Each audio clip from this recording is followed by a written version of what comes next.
It was a long stretch of road, the kind that feels like it's leading you nowhere. The moon was hidden behind thick clouds, leaving everything drenched in an eerie darkness. My car had been acting up all night, sputtering like it had a mind of its own, but I didn't expect it to die in the middle of this desolate highway. I pulled over, hoping to call for help, when I saw it. An old, rusted truck coming down the road behind me, its headlights flickering ominously.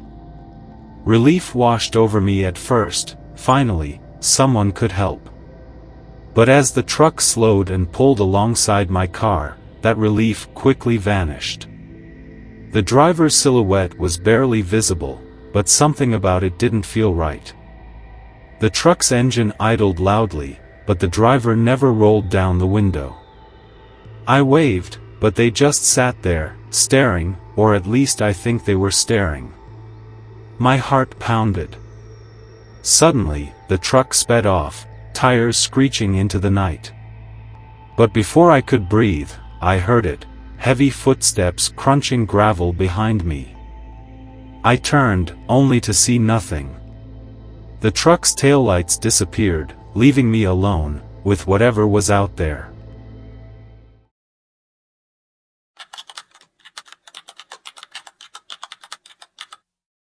I was driving late, far too late to be out on Route 27, a road notorious for its eerie stillness.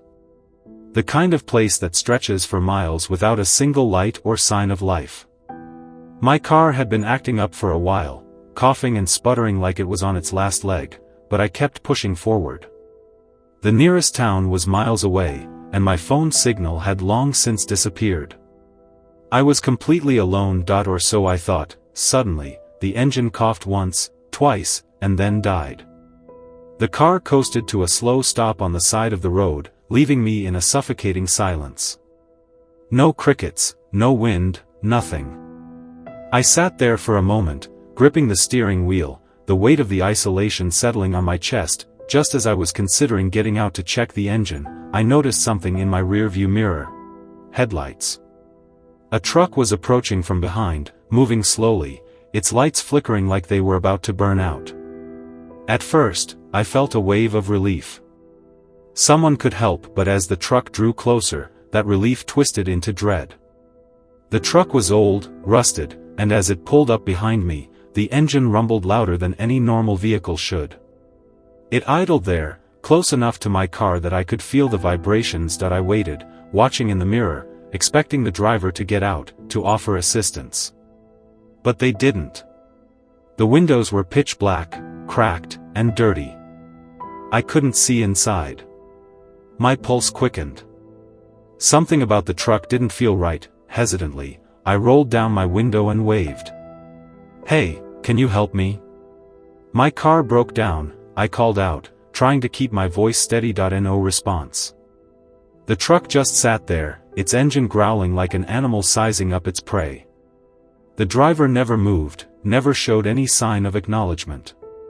The air felt heavier, like the night itself was closing in around me. I quickly pulled my arm back inside and locked my doors. My heart was pounding in my chest now, my body buzzing with unease. Seconds turned into minutes, and still, the truck didn't move. I kept glancing at my mirror, expecting something to happen. But the longer I waited, the worse the feeling grew. Then, just as suddenly as it appeared, the truck revved its engine, loud and violent, and sped off, its tires screeching as it tore down the road. Dust kicked up in its wake, blurring the taillights as they vanished into the distance. I barely had time to process what had happened when I heard it, a slow, deliberate crunching sound on the gravel behind my car. Footsteps. My breath caught in my throat as I sat frozen in place. I slowly turned my head, my skin crawling with dread, but when I looked back, there was nothing. No one. But the footsteps, they were getting closer.